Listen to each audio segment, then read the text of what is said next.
Shalom saudara-saudariku yang terkasih dalam Kristus. Kita jumpa kembali dalam STMJ hari ini, Sabtu 1 Juli 2023. Bersama saya, Maria Goretti Anna Mariana dari Paroki Santo Yohanes Rasul Kutoarjo. Bacaan Injil hari ini diambil dari Injil Matius bab 8 ayat 5 sampai dengan 17. Dengan tema Iman, Kesetiaan dan Kesederhanaan. Di sini saya terkesan dengan ayat 7. Bunyinya, Aku akan datang dan menyembuhkannya. Dan ayat 8 yang bunyinya, Tuhan, aku tidak layak menerima Tuhan di dalam rumahku. Katakan saja sepatah kata, maka hambaku itu akan sembuh. Sahabat STMJ yang terkasih dalam Kristus, untuk menjadi murid Yesus, kita membutuhkan iman yang kuat dan tangguh. Dalam melakukan apa yang Yesus kehendaki, kita harus percaya dan pasrah padanya. Seperti perwira yang hawanya sakit itu, dia minta tolong pada Yesus. Waktu Yesus mau datang ke rumahnya, dia menolak. Dia percaya sepatah kata yang Yesus ucapkan akan menyembuhkan hambanya itu, meskipun tanpa kedatangan Yesus ke rumahnya. Yesus sendiri heran akan iman sang perwira tersebut. Nah, bisakah kita bersikap seperti perwira itu? Di sini saya akan men-sharingkan pengalaman hidup saya, di mana saya juga pernah sakit. Beberapa tahun yang lalu, waktu itu saya masih aktif bekerja sebagai guru. Suatu saat saya menemukan ada benjolan di dada sebelah kiri saya, kira-kira sebesar kelereng, dan bisa bergerak kemana-mana benjolan itu. Saya takut sekali. Apa itu? Saya bingung lari ke sana kemari, cari orang yang tahu tentang kesehatan. Pertama saya tanya pada seorang bidan, yang kebetulan istri seorang guru yang sekantor dengan saya. Dia memeriksa benjolan itu dan dia merasakan memang ada benjolan di dada kiri saya itu.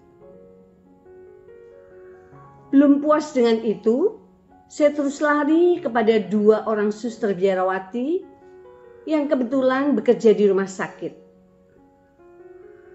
Mereka juga sama merasakan bahwa memang ada benjolan di dada saya itu.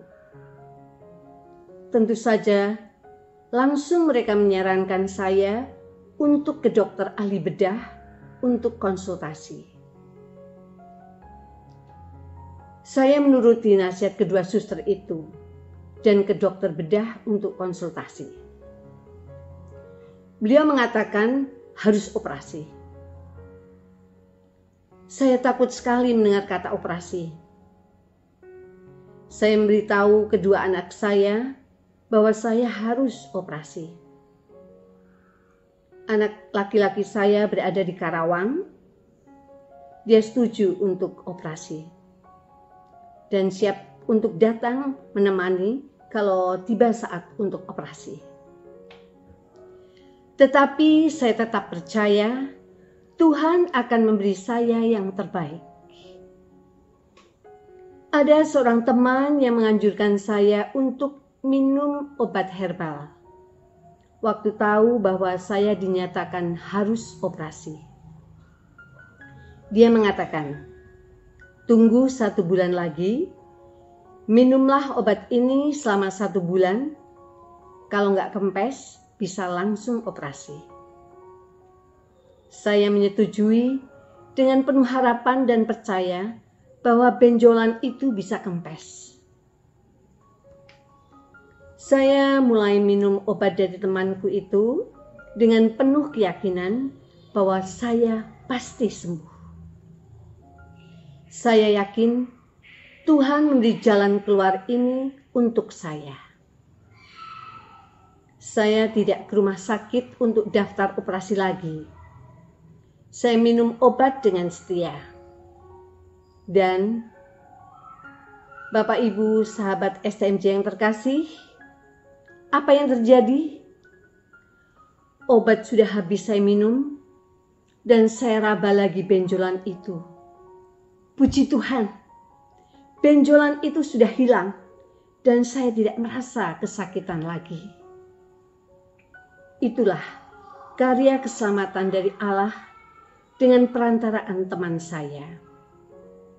Saya tidak jadi operasi dan sampai saat ini sama sekali tidak ada benjolan di dada saya. Saya sembuh. Tuhanlah yang menyembuhkan saya. Tuhan yang telah mengatakan sepatah kata dan saya percaya. Jadilah aku sembuh.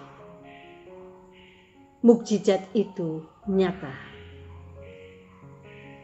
Namun sahabat STMJ yang terkasih, beberapa tahun kemudian saya mendengar kabar teman saya yang menganjurkan saya untuk minum obat herbal itu meninggal karena kanker payudara. Saya sedih sekali. Dia telah berjasa membantu kesembuhan saya, tetapi malah meninggal dengan penyakit yang hampir sama. Mungkin dia juga mengkonsumsi obat yang sama, tapi Tuhan berkehendak lain. Tuhan masih memberi saya kesempatan untuk hidup lebih lama, guna memenuhi niat saya untuk mengabdikan sisa hidup saya untuk menjadi saksinya dan melakukan pelayanan bagi Dia. Saat ini 1 Juli 2023, saya tepat berusia 67 tahun. Tuhan sangat mengasihi saya dengan membuat banyak mukjizat dalam hidup saya. Saudara-saudari yang terkasih, Tuhanlah yang memberi saya hidup dengan menyembuhkan sakit saya. Dia ingin saya tetap setia padanya dan mengandalkan diri pada Dia. Saudara-saudariku yang terkasih, semoga dengan pengalaman hidup saya ini, saya akan tetap lebih bersyukur pada Tuhan, karena Tuhan pasti merencanakan sesuatu yang indah untuk saya. Semoga saya pun dapat selalu setia dan percaya pada Tuhan. Saya percaya Tuhan pasti datang untuk menolong saya. Demikian sharing pengalaman hidup saya. Melalui firman-Nya, Tuhan menghendaki saya untuk semakin diteguhkan iman saya, untuk semakin menghayati bahwa Tuhan yang memberi kesembuhan dan hidup. Dan dengan pengalaman hidup saya itu, semoga saya dapat menjadi saksi bahwa Tuhan adalah andalan hidup dan yang berkuasa atas hidup saya. Terpujilah Tuhan. Tuhan memberkati kita semua. Terima kasih. Berkah dalam.